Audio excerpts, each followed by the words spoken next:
To get a true picture of how much attitudes have changed about smoking, keep in mind that it wasn't all that long ago that cigarettes were a major part of our culture. The Flintstones has been brought to you by Winston, America's best-selling, best-tasting filter cigarette. It still tastes good like a cigarette should. Now, smoking in a bar is illegal and has been for 4 years.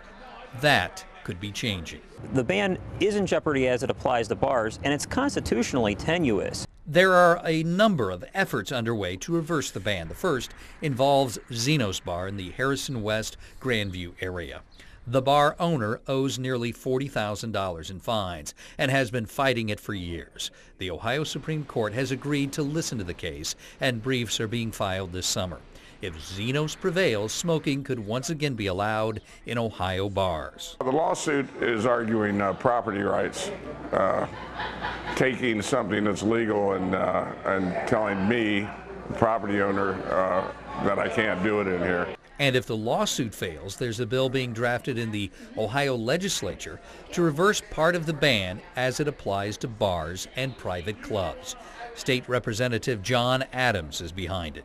The bill basically says that we're going to repeal the smoking ban in bars. It's their property. It should be their choice on whether they want to serve alcohol, not serve alcohol, have smoking or not have smoking. And if both of those attempts fail, the enforcement of Ohio's smoking ban runs out of money in 2013. In fiscal year 13, they zero fund this voter-approved law. So the voters approved it in 2006.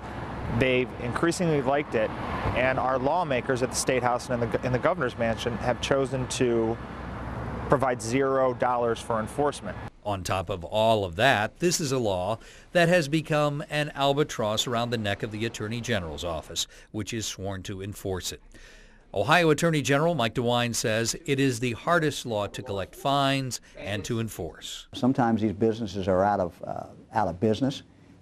Sometimes the evidence is not very strong. It's been given to us for the collection. And there's also a Supreme Court case which is pending, which has frozen some of the legal action that we can take. So a law which was approved by 58% of the voters in 2006 could soon be reversed. Voter approved or not, bar owners want to see it changed. They claim they never saw the influx of non-smokers becoming their customers as promised by the law's proponents. And they say this is all about what they want to do on their property. We own this bar. The voters don't own this bar. The voters always had the ability to vote with their feet in their wallets. The Ohio Health Department and American Cancer Society, which are both in favor of keeping the status quo, are aware and concerned about the movement and what may happen next. There's no teeth to the law anymore. There's no consequences to the law. Will that lead to an uptick in people smoking where they shouldn't? We don't know. We're going to have to wait and see. As we have seen before, attitudes, like laws, can change. You know, Granny, there just ain't no way of saying how good a Winston is. You gotta smoke one to find out. Well, I can say this. Winston tastes mighty good. Like a cigarette should. In Columbus, I'm Mike Bowersock, NBC4. By thunder, Jed, that is good smoking. Now try it this way, Granny.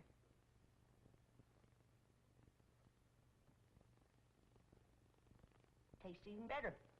They tell me these Winstons is the best tasting cigarette you can get. Well, I may put away my corn cob. That's saying a heap for 'em.